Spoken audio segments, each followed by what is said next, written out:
Hi friends, நான் காயத்ரி. இந்த வீடியோவில் ஸ்மார்ட் ஆகிறதுக்காக நான் ஒரு 5 டிப்ஸ் சொல்ல போகிறேன். வாங்க வீடியோக்குள்ளே போகலாம். ஃபர்ஸ்ட் ஒன், ஸ்டடி ஸ்பேஸுங்கிறது நீங்கள் எங்கே உட்காந்து படிக்கிறீங்கிறது தான்.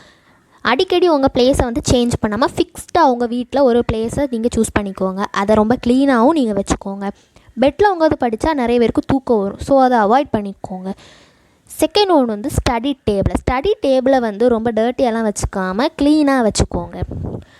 அப்புறம் நீங்கள் சூஸ் பண்ணுற இடத்துல வந்து நல்லா காற்று வர மாதிரி ஒரு இடத்த சூஸ் பண்ணிக்கோங்க, அது ரொம்ப நல்லது. செகண்ட் ஒன் வந்து ரெக்கார்ட் மெட்டீரியல்ஸுங்கிறது உங்களுக்கு தேவையான பொருள்களை மட்டும் நீங்கள் எடுத்து பக்கத்தில் வச்சுக்கோங்க. எல்லாத்தையும் எடுத்து போட்டு அதை வந்து டர்ட்டியாக்க வேண்டாம்.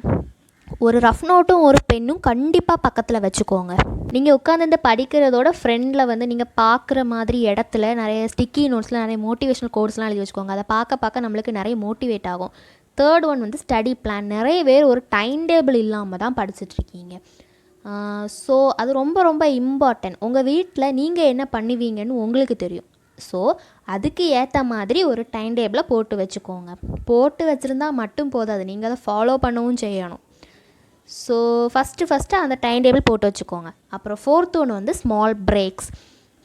டாப்பர்ஸ் எல்லாமே நிறைய நேரம் உட்காந்து படிப்பாங்க. அப்போது நம்மளுக்கெல்லாம் டவுட் வரும், இவங்க எப்படி இவ்வளோ நேரம் உட்காந்து படிக்கிறாங்கன்ட்டு.